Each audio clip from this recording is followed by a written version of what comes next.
Assalamualaikum warahmatullahi wabarakatuh. In this video, I will interpret one of video from YouTube. It's from channel of Sherly Anapita Rahmi by title Jadikan kecewa sebagai lecutan, or in English we can say make disappointed as a joke. In this video, I will using consecutive interpret technique. So let's begin. Dalam hidup ini, kita semua sering merasakan yang namanya kekecewaan dan ketidakpuasan, baik dalam urusan pekerjaan, urusan perasaan, ekonomi, kondisi fisik, keharmonisan keluarga, masa lalu, dan lain-lain. Tak jarang, rasa kecewa dan tidak puas itu pada akhirnya mempengaruhi keseharian atau cara kita dalam menjalani kehidupan sehari-hari. Sherly said, "In this life, we all often feel the name of disappointment and disqualifications, both is in the matter of work affairs and economic feelings, condition and fast family, harmony, others in infrequently sense of disappointment and dissatisfaction that ultimately affect daily life or the way we live our daily lives."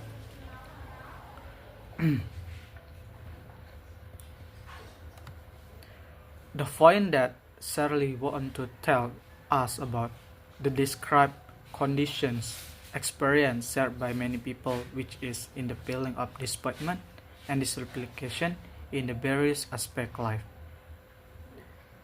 The Sherly highlight that these disappointments are not just limited one era, but can arise in work, personal relationships, economic condition, physical health, and family dynamic. Menjalani kehidupan sehari-hari. Namun tahukah kita bahwa rasa kecewa dan tidak puas itu bagaikan racun apabila kita terus membiarkannya mengendap dalam hati atau perasaan kita, di mana bisa sangat mempengaruhi secara negatif keseharian kita dan lama-kelamaan bisa mempengaruhi juga baik buruknya masa depan kita.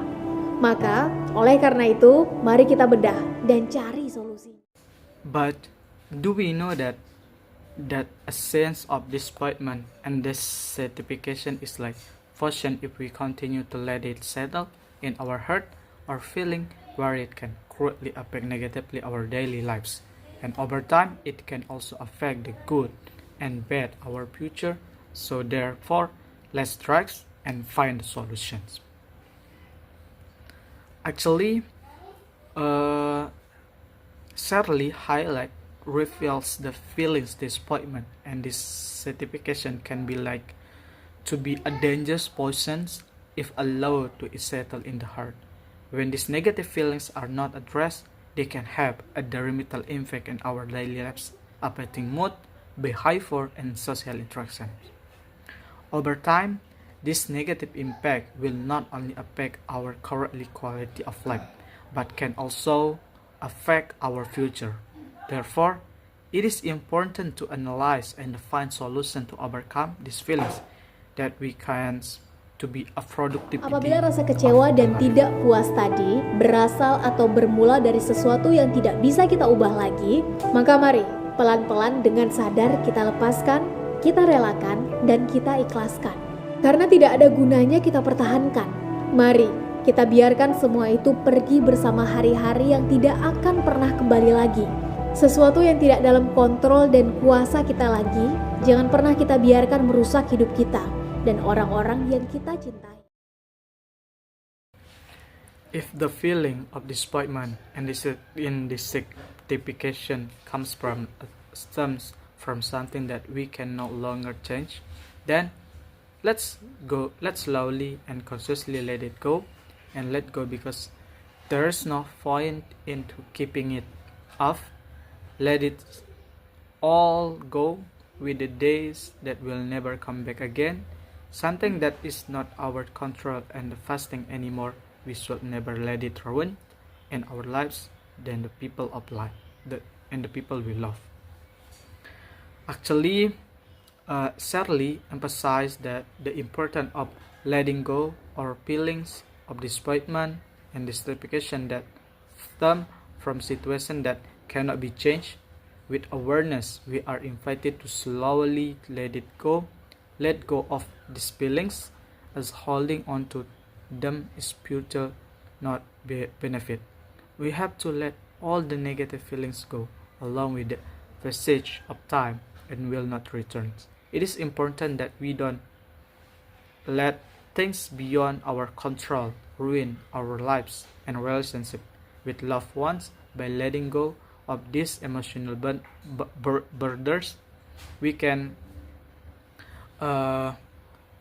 create a space for happiness. Lalu setelahnya, mari berfokus kepada yang masih bisa kita ubah dan perbaiki. Yuk, jangan terlalu lama terlena dengan kecewa, tidak puas, dan putus asa. Karena merasa bahagia dan bersyukur atas apa yang masih bisa kita perbaiki dan miliki, itu adalah hak kita semua. Makhluknya yang kini masih diberi amanah hidup di dunia. Then afterward, let's focus on what we can still change and improve. Let's not be too long conflict with the disappointment and dissatisfaction and despair, because feeling happy and grateful for what we can still improve and have it. It is the right of all of his creatures who are now still given the mandate to live in the world to spirit. So the point that after letting go of disappointment, focus on the thing that can still be changed and improved. Don't get charged of the feeling of despair, but strive to feel happy and grateful for what is still there. By doing so, we can live more positively and meaningfully. So thank you very much for the nice attention. Assalamualaikum warahmatullahi wabarakatuh.